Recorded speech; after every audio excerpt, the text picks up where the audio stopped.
Look at you, sitting there, casually swallowing your spit every few seconds without even thinking about it.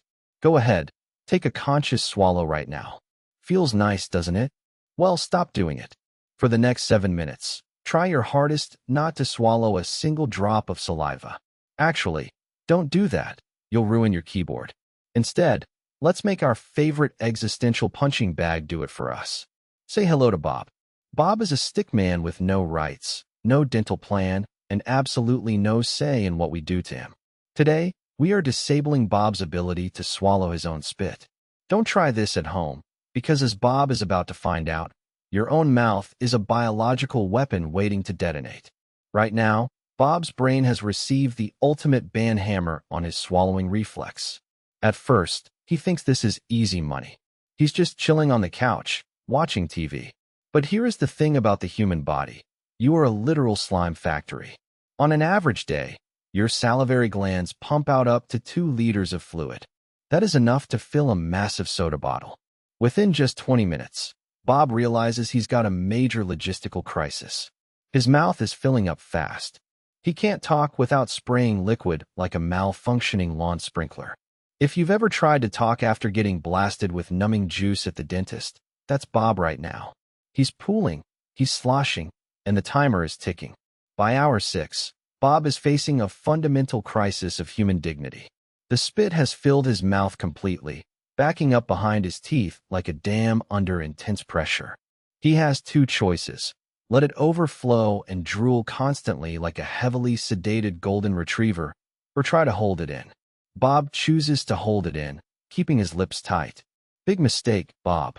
See, your spit isn't just warm water. It's a complex cocktail of enzymes, proteins, and billions of microscopic bacteria.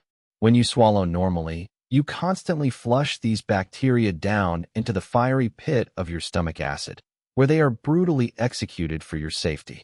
But since Bob is hoarding his spit, those bacteria are throwing the absolute rager of the century.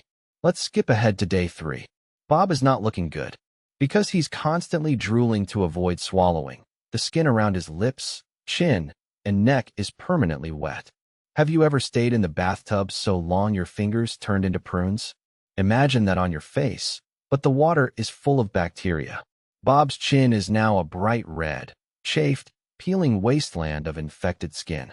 It burns, it itches, and it smells like a wet gym bag left in a hot car.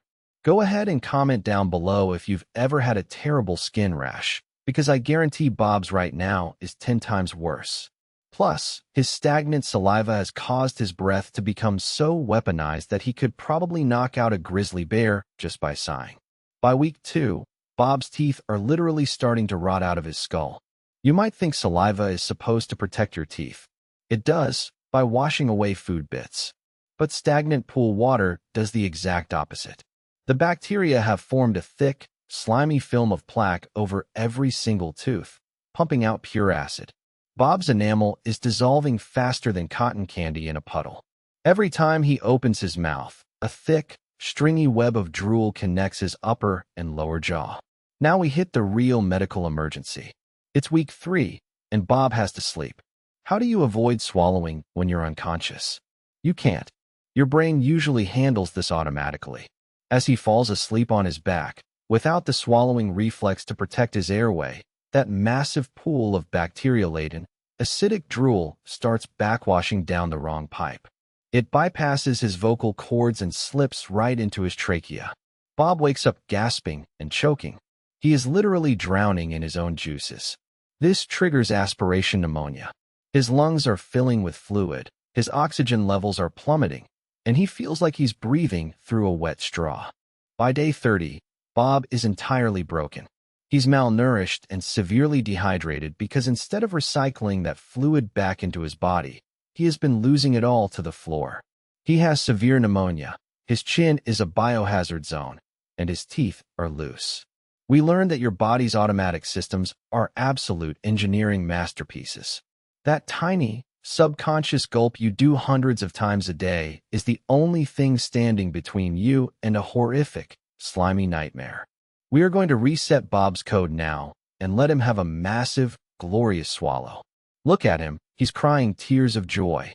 If you enjoyed watching Bob suffer for science, make sure you smash that subscribe button, hit the like video, and drop a comment telling us what terrible experiment we should run on Bob next.